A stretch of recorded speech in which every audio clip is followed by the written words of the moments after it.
템플 감옥의 가혹한 추위가 한때 유럽에서 가장 강력한 여왕이었던 여인의 뼈를 관통했습니다. 마리 앙투아네트, 이제 37세가 된 그녀는 알아볼 수 없게 변해 있었습니다. 그녀의 유명한 금발 머리카락은 한때 우아하게 손질되었지만 몇 달 만에 완전히 하얗게 변했습니다. 그녀의 화려한 옷은 더럽고 검은 누더기로 대체되었습니다. 습하고 어두운 벽은 베르사유의 금빛, 홀과 극명한 대조를 이루었습니다. 곰팡이와 배설물 냄새가 그녀를 둘러싸던 섬세한 향수를 대신했습니다. 한때 그녀의 관심을 끌기 위해 경쟁하던 수백 명의 궁정인들 대신 이제는 때때로 그녀의 목을 요구하는 혁명가들의 외침으로 깨지는 침묵만이 있었습니다. 모든 것으로부터 고립되고 심지어 자녀들과의 접촉도 금지된 채 그녀는 작은 쇠창살 창문을 뚫어지게 바라보며 나무 의자에 앉아 시간을 보냈습니다. 경비병들은 호기심과 경멸이 섞인 시선으로 그녀를 관찰했습니다. 마치 그 비참한 인물이 어떻게 한때 프랑스를 파산에 이르게 한 마담 데피시트가 될 수 있었는지 이해하려는 듯했습니다. 경비 교대 때마다 복도에 메탈릭한 열쇠 소리가 울려 퍼졌습니다. 모든 소음에 그녀는 몸을 떨었고 분노한 군중에 의해 튠르리 궁전에서 끌려나온 끔찍한 날들을 떠올렸습니다. 가끔 거리에서 나는 신선한 빵 냄새는 빵이 없으면 브리오슈를 먹으라고 했다는 비난. 그녀가 결코 말하지 않았지만 그녀의 운명을 결정지은 말에 대한 쓰라린 기억을 불러일으켰습니다. 한때 반지로 덮여있고 하프 연주와 소설책 페이지를 넘기는 데만 전념했던 그녀의 손은 이제 자신의 옷을 수선하느라 굳어 있었습니다. 감방에 깨진 거울은 시간과 고통으로 황폐해진 얼굴을 보여주었습니다. 한때 끝없는 축제에서 미소 짓던 입술은 이제 조용한 기도로 떨고 있었습니다. 밤에는 쥐들만이 그녀의 유일한 동반자였습니다. 그들은 돌바닥을 자유롭게 뛰어다니며 그녀의 검은 빵 부스러기를 두고 경쟁했습니다.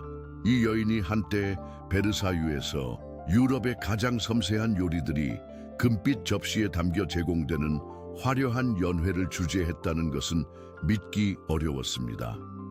눈물은 더 이상 나오지 않았습니다. 구원의 희망과 함께 말라버렸습니다. 옛 여왕은 자신의 운명이 결정되었음을 알았습니다.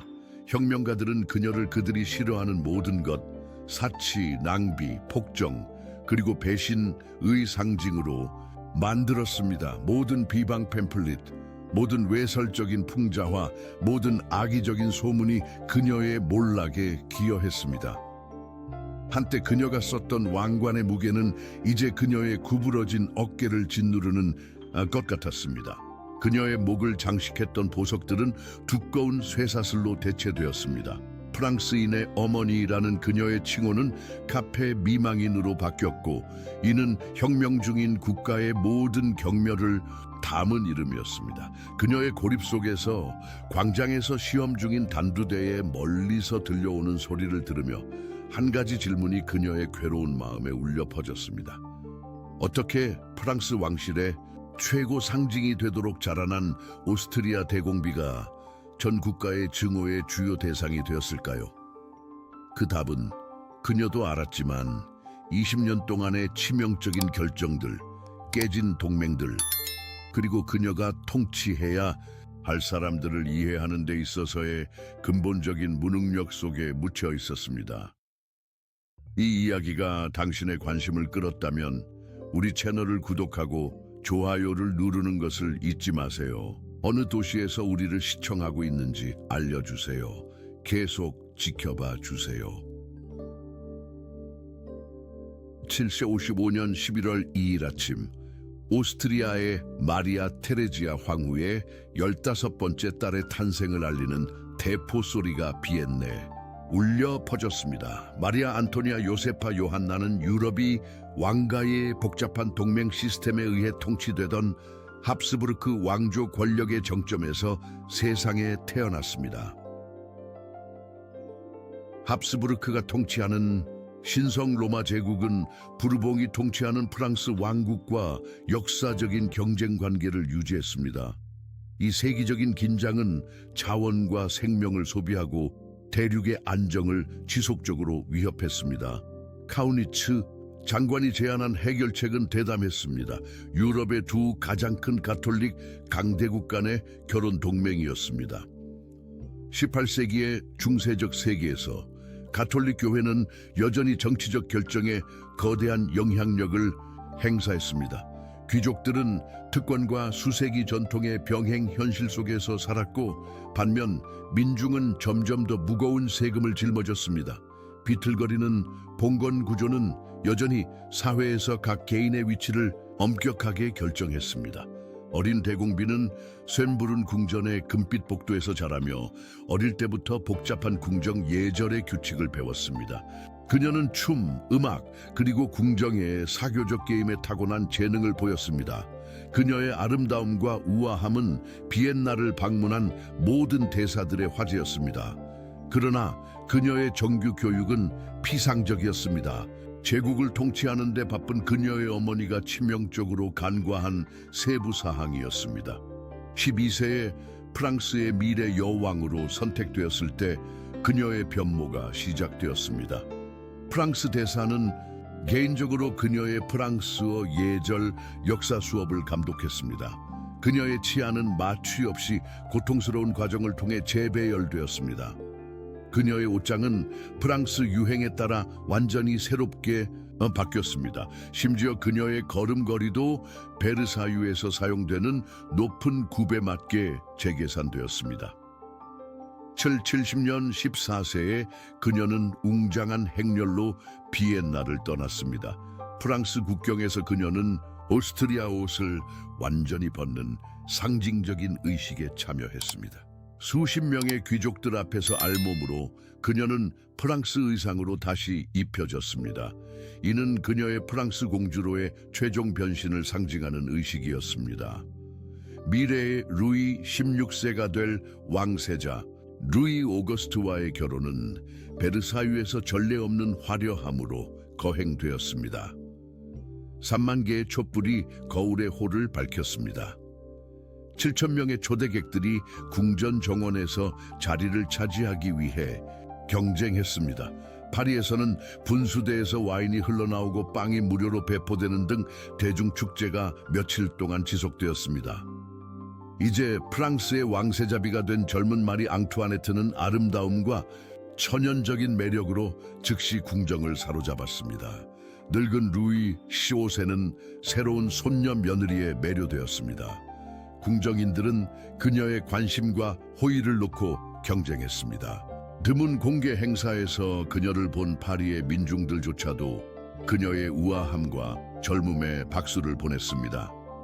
그녀의 첫 번째 전략적 결정은 루이 15세의 딸들인 시누이들과 가까운 우정을 쌓는 것이었습니다. 그들을 통해 그녀는 프랑스 정치의 복잡한 굴곡과 베르사유의 복잡한 권력 관계를 이해하기 시작했습니다. 곧 그녀는 자신만의 친구와 측근 서클을 형성하며 사회적 외교에 대한 타고난 능력을 보여주었습니다. 1774년 5월 10일 루이 15세가 천연두로 사망했습니다. 18세에 마리 앙투아네트는 프랑스의 여왕이 되었습니다. 대관식 행사에서 그녀의 머리에 왕관이 놓였을 때 그 순간이 그녀의 권력으로의 최종 상승뿐만 아니라 그녀의 긴 몰락의 시작을 표시할 것이라고는 아무도 예측할 수 없었습니다.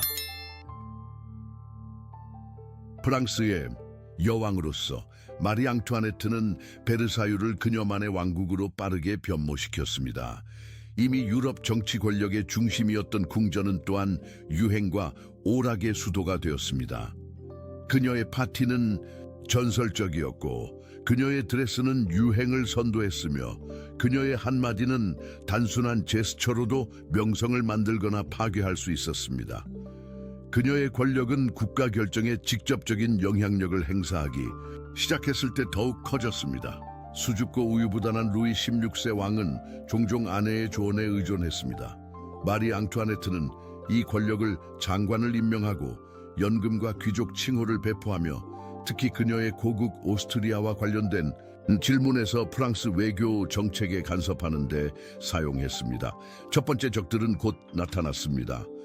오래된 프랑스 귀족들은 그토록 짧은 시간에 그토록 많은 권력을 획득한 외국인을 의심스럽게 바라보았습니다. 왕의 형제인 프로방스 백작과 아르투아 백작은 왕실 부부가 결혼 후 수년 동안 후계자를 낳지 못했기 때문에 특히 그녀의 영향력이 커지는 것을 두려워했습니다.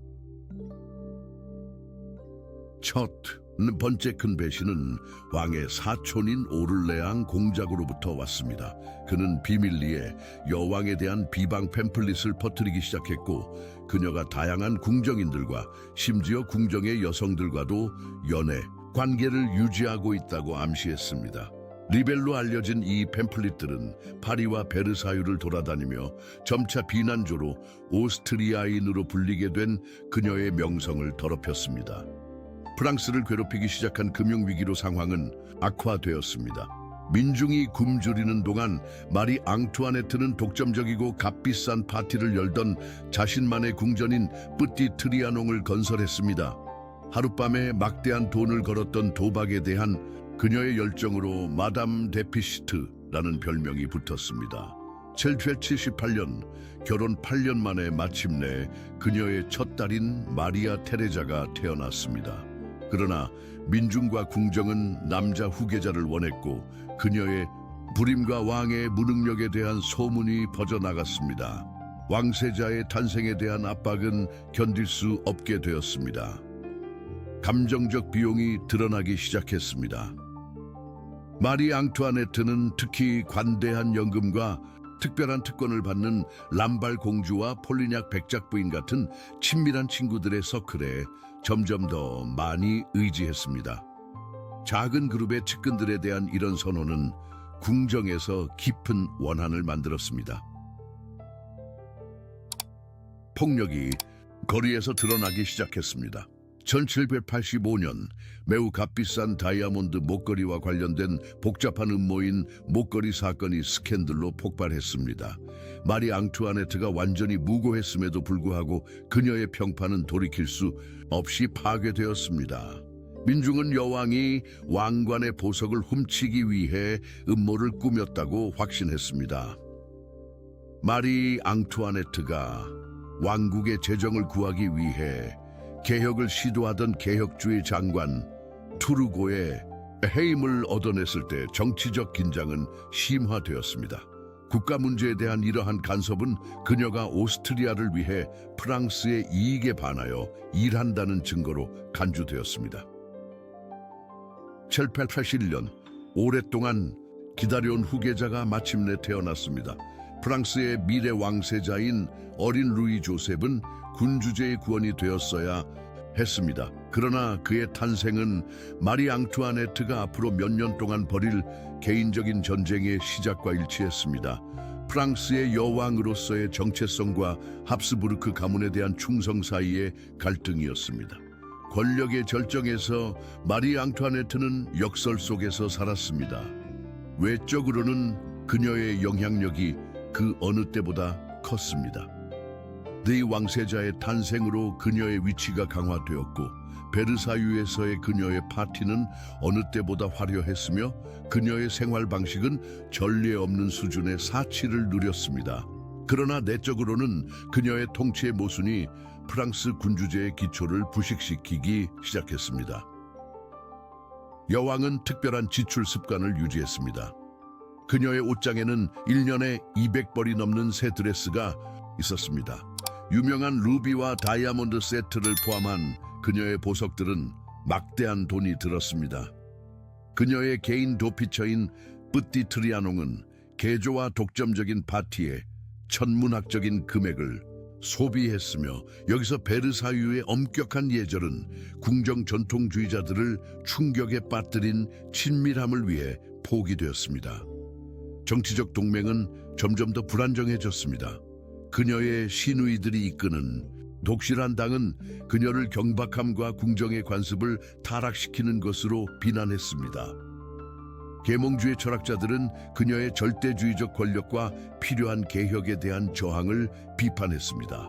오래된 귀족들은 특권과 관대한 연금을 받는 작은 친구 서클에 대한 그녀의 편애에 분개했습니다. 전쟁은 왕실 금고를 소비했습니다. 마리 앙투아네트가 주로 영국을 약화시키기 위해 지지한 미국 혁명에 프랑스가 참여한 것은 공공금고를 더 많이 고갈시켰습니다. 국가 부채는 경각심을 불러일으키는 수준에 이르렀고 이미 가난해진 민중에게 부과되는 세금의 끊임없는 증가를 강요했습니다. 민중 봉기가 증가하기 시작했습니다. 파리에서는 민중의 기본 식품인 빵 가격이 치솟았습니다. 시장은 빈번한 소동의 장소가 되었습니다. 혁명적인 팸플릿이 자유롭게 유통되었고 그중 많은 것들이 외설적인 풍자화와 배신, 레즈비언, 근친상간 비난으로 여왕을 직접 공격했습니다. 프랑스 군주제의 근본적인 기둥인 가톨릭 교회와의 관계도 악화되었습니다. 고위 성직자들은 여왕의 세속적인 행동을 비판했고 저위 성직자들은 궁정의 특권과 부패를 비난했습니다. 파리 대주교는 그녀가 왕에게 미치는 영향력에 대해 암시적인 설교를 했습니다. 가족 분열이 위험하게 깊어졌습니다. 왕의 형제들, 특히 프로방스 백작은 그녀에 대해 공개적으로 음모를 꾸몄습니다. 그녀의 시누이들은 그녀의 사생활에 대한 악의적인 소문을 퍼뜨렸습니다. 심지어 그녀의 딸 마리아 테레자조차 어머니의 행동에 당혹감을 보이기 시작했습니다. 몰락의 첫 번째 명확한 징후가 다가왔습니다. 1785년, 특히 혹독한 겨울은 파리의 기근 위기를 일으켰습니다. 민중이 거리에서 추위로 죽어가는 동안 마리 앙투아네트는 베르사유에서 가면 무도회와 개인 오페라를 조직했습니다. 왕족과 민중의 현실 사이의 거리는 넘을 수 없는 간극이 되었습니다. 여왕의 영향으로 임명된 칼론느 장관은 프랑스 역사상 처음으로 귀족에 대한 과세를 포함하는 재정 개혁을 시도했습니다. 저항은 즉각적이고 맹렬했습니다. 1887년에 소집된 명망가 의회는 외국인 여왕에 대한 반대에서만 단결된 귀족의 다양한 파벌들 사이의 대결 무대가 되었습니다. 그녀의 이미 손상된 명성에 대한 치명타는 1789년에 막내 아들인 루이 찰스의 죽음과 함께 왔습니다. 7세의 아이는 몇 달간의 고통 끝에 결핵으로 죽었습니다. 여왕이 깊은 애도에 빠져 궁정과 민중으로부터 더욱 고립되는 동안 그녀의 적들은 어린 왕자가 혁명가들에게 빼앗기는 것보다 죽는 것을 선호했던 어머니의 명령으로 독살되었다는 소문을 퍼뜨렸습니다. 1789년은 파리가 눈과 기근의 층 아래에서 시작되었습니다. 마리 앙투아네트의 실수들은 갚을 수 없는 부채처럼 쌓이기 시작했습니다. 중계 14년 이후 처음으로 왕국의 세 가지 신분이 모이는 삼부회의 소집은 재앙적인 결정으로 밝혀졌습니다. 신성한 권리를 확신한 여왕은 제3신분에 대한 어떠한 중요한 양보도 거부했습니다. 파리 거리는 소문과 음모로 들끓었습니다. 여왕의 모든 몸짓은 도발로 해석되었습니다. 그녀가 전통적으로 처형을 위해 예약된 색인 진홍색 드레스를 입고 오페라 무도회에 나타났을 때 팸플릿 작가들은 이 사건을 불길한 징조로 변형시켰습니다. 민중은 그녀가 피해 목욕을 계획하고 있다고 확신했습니다. 궁전에서는 지하실의 쥐처럼 배신이 증식했습니다. 왕의 사촌인 오를레앙 공작은 공개적으로 혁명가들에게 자금을 지원했습니다. 루이 16세의 형인 프로방스 백작은 왕이 폐위될 경우 왕좌를 차지할 준비를 하고 있었습니다. 심지어 그녀의 옛 친구들조차 다가오는 폭풍을 예견하고 그녀를 떠나기 시작했습니다. 마리 앙투아네트가 왕을 설득해 파리의 군대를 집중시켰을 때 상황은 더욱 긴장되었습니다. 이는 질서를 유지하기 위한 필사적인 시도였지만 민중은 군사 이동을 왕관의 쿠데타 시작으로 해석했습니다. 빵 가격은 기록적인 수준에 도달했고 굶주린 군중들이 수도의 거리에 형성되기 시작했습니다. 7월 14일 상황은 완전히 통제를 벗어났습니다. 바스티유의 함락은 단순히 감옥에 대한 공격이 아니었습니다. 그것은 마리 앙투아네트가 대표하는 절대주의 권력의 심장에 대한 직접적인 타격이었습니다. 소식을 들었을 때 그녀는 왕에게 오늘은 단순한 반란이 아니라 혁명입니다 라고 말했다고 합니다. 상황의 심각성을 이해하기에는 너무 늦었습니다. 여왕의 고립은 날이 갈수록 심해졌습니다. 그녀의 가장 가까운 지지자들은 임박한 재앙을 예견하고 나라를 떠나기 시작했습니다. 람발, 공작 부인은 그녀도 프랑스를 떠날 것을 간청했지만 마리 앙투아네트는 자신의 자리는 왕의 곁이라고 선언하며 거부했습니다. 이는 그녀의 운명을 결정짓는 결정이었습니다. 1789년 10월 수천 명의 파리 여성들이 베르사유로 행진했습니다. 부엌 칼과 즉석으로 만든 창으로 무장한 그들은 빵과 오스트리아인의 목을 요구했습니다. 밤중에 죽음의 외침으로 깨어난 마리 앙투아네트는 군중이 침입하기 전에 겨우 자신의 방에서 탈출할 시간이 있었습니다. 그녀의 침대는 분노한 창에 의해 수십 번 찔렸습니다.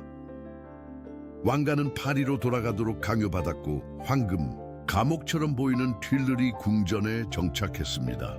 거기서 마리 앙투아네트는 상대적 자유의 마지막 순간을 살았습니다.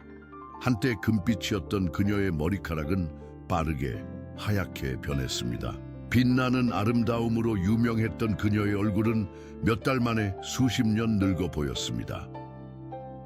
여왕의 절망은 군주제를 구하기 위한 점점 더 위험한 시도로 나타났습니다. 그녀는 군사 개입을 간청하는 외국 궁정과의 비밀 통신을 설립했습니다. 차단된 편지, 발견된 계획 등은 조국의 배신자라는 그녀의 평판을 민중의 눈에 확인시키는 데만 기여했습니다. 마지막 위기는 피할 수 없이 다가오고 있었습니다. 1791년 6월 왕가는 변장하고 파리에서 탈출을 시도했습니다. 형편없이 계획되고 매우 나쁘게 실행된 이 탈출은 바렌에서 체포로 끝났습니다. 국민 방위군의 호위 하에 파리로 돌아온 것은 전례 없는 굴욕이었습니다. 그 순간부터 돌아갈 길은 없었습니다. 한때 베르사유를 지배했던 여왕은 곧 자신의 민중의 포로가 될 것이었습니다. 바렌으로의 탈출 실패는 끝의 시작을 표시했습니다. 이제 튠르리에 갇힌 왕가는 끊임없는 감시해 살았습니다. 1792년 8월 10일 분노한 군중이 궁전을 침략했습니다. 모든 것을 잃은 마리 앙투아네트는 자신의 마지막 존엄성도 잃게 되었습니다. 여왕의 칭호, 가족은 감옥으로 개조된 중세 요새인 탕플 감옥으로 이송되었습니다. 거기서 습하고 어둑한 감방에서 옛 프랑스 여왕은 자신의 마지막 소유물을 빼앗겼습니다. 그녀의 보석은 몰수되었고 그녀의 드레스는 거친 옷으로 대체되었으며 심지어 그녀의 이름도 빼앗겼습니다.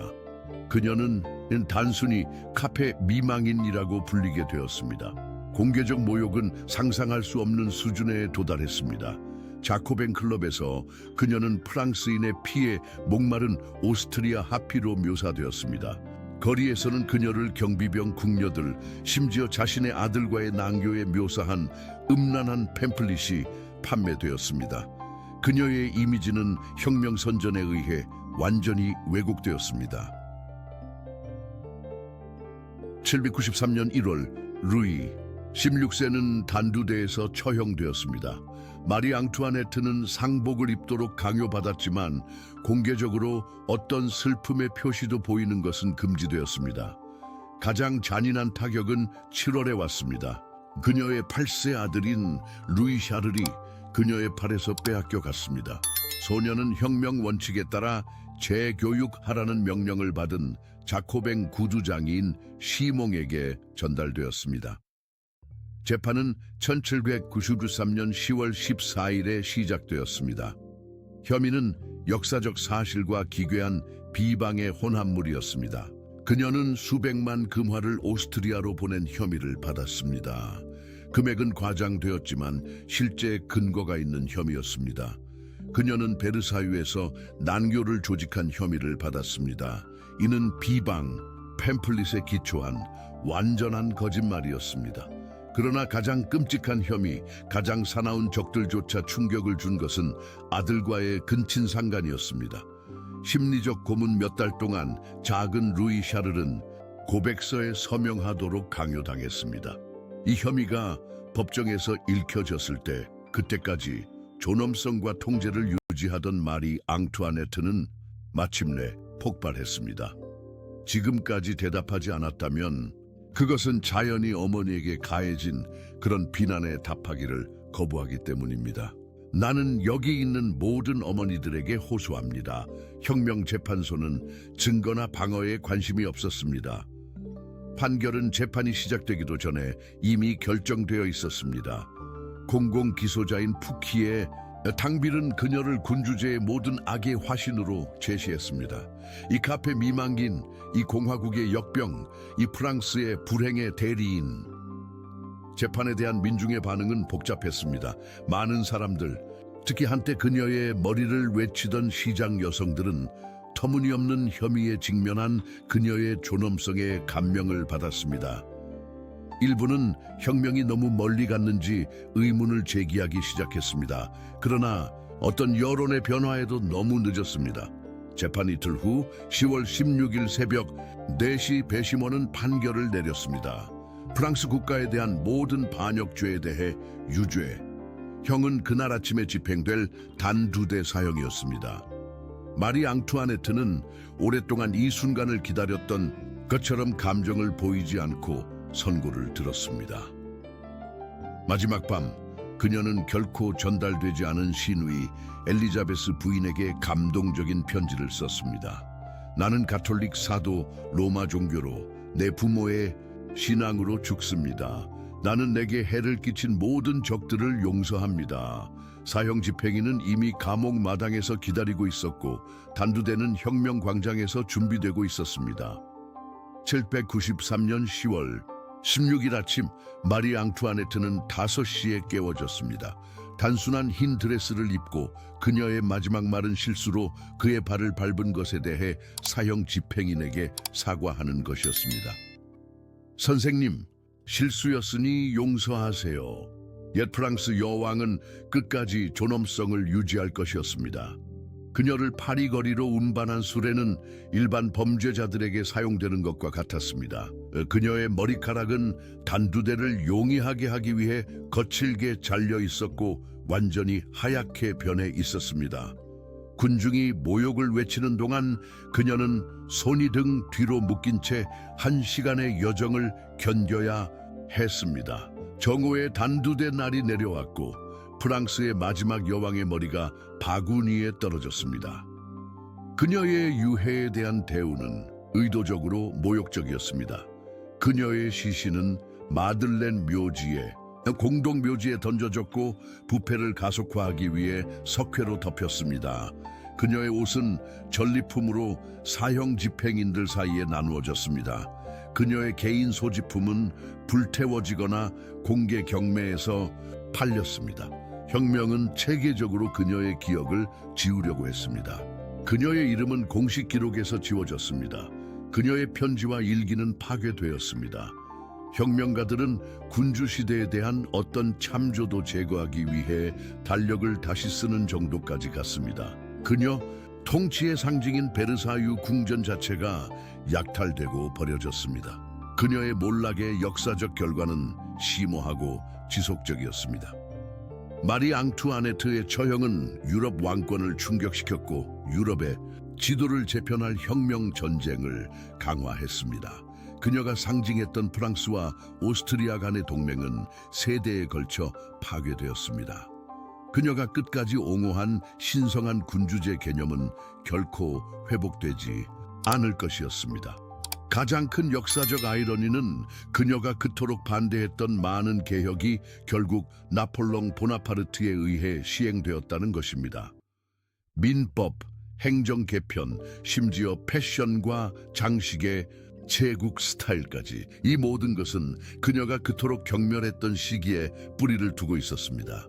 그녀가 변화에 대한 저항은 그녀가 수용할 수 있었던 어떤 개혁보다 훨씬 더 급진적인 변화를 야기했습니다.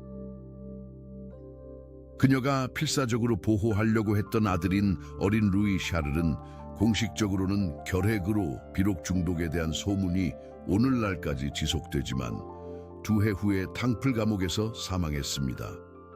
그녀의 딸 마리아 테레자는 살아남아 1795년에 석방되었지만 혁명 기간의 트라우마에 시달리며 평생을 살았습니다. 1775년 부르봉 복권과 함께 그녀의 기억을 재활하려는 시도가 있었습니다. 그녀의 유해는 발굴되어 프랑스 왕들의 전통적인 매장지인 생드니 성당으로 이송되었습니다. 그러나 역사는 이미 판결을 내렸습니다. 마리 앙투아네트는 맹목적 전제 정치, 귀족적 오만, 그리고 변화의 바람을 이해하지 못하는 무능력의 보편적 상징이 되었습니다.